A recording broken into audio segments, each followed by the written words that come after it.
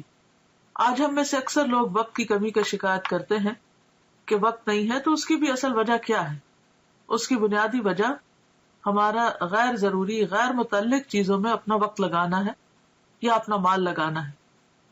جہاں صدقہ کی ضرورت ہوتی ہے وہاں ہم صدقہ نہیں کرتے، بھوکے کو کھانا نہیں کھلاتے، یتیم کی پرورش سے جی چراتے ہیں.